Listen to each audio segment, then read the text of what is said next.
एक समय की बात है, राम और श्याम नाम के दो बहुत अच्छे दोस्त थे। दोनों का गांव एक छोटा सा, शांत और खूबसूरत था। वे दोनों हमेशा एक दूसरे के साथ रहते, साथ खेलते और साथ ही काम करते। गांव वाले उनकी दोस्ती की मिसाल देते थे।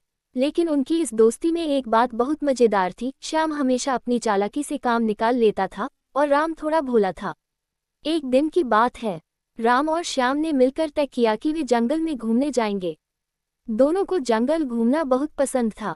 सुबह सुबह उठकर दोनों ने अपने अपने बैग में खाना और पानी भर लिया और चल दिए।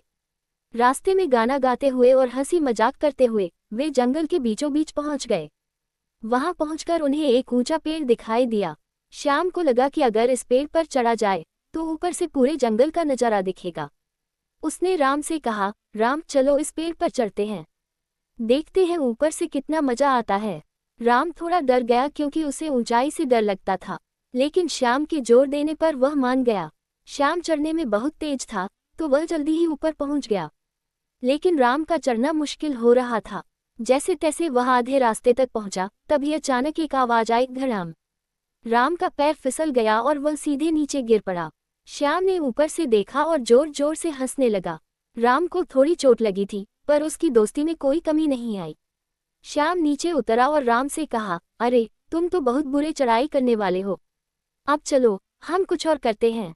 चालाक श्याम। फिर दोनों ने सोचा कि चलो नदी किनारे चलते हैं और वहां जाकर मछली पकड़ते हैं। नदी गांव से थोड़ी दूर थी, लेकिन वे उत्साहित थे। वहां पहुंचने के बाद श्याम ने कहा, राम तुम मछली पकड़ने का जाल डालो और मैं थोड़ा आराम कर लूं। जब मछली पकड़ना हो जाएगा तब मुझे बुला लेना। राम मान गया और पूरे जोश से जाल डालने लगा।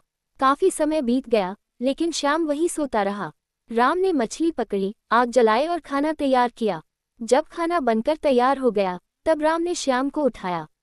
श्याम ने आकर देखा कि सब कुछ तैयार है। उसने मुस्कुराते हुए कहा, वाह राम तुम तो कमाल के हो, देखो हम कितने अच्छे दोस्त हैं। तुमने सब कुछ कर लिया और अब मैं तुम्हारे साथ इस स्वादिष्ट मछली का आनंद लूंगा।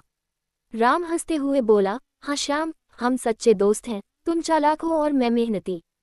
चलो अब हम साथ मिलकर इस मछली का आनंद लेते हैं। और दोनों हंसते हुए मछली खाने लगे। Amazing! इस तरह से राम और श्याम की दोस्ती चलती रही। श्याम अपनी चालाकी से हमेशा मस्ती करता और राम उसकी चालाकियों को समझते हुए भी उसे माफ कर देता था। उनकी दोस्ती में कभी कोई दरार नहीं आई, क्योंकि वे एक दूसरे की खूबियों और कमियों को समझते थे। यही उनकी सच्ची दोस्ती की खासियत थी। और इस तरह दोनों दोस्तों की यह मजेदार कहानी उनकी हंसी मजाक और मजबूत दोस्ती की मिसाल बन गई।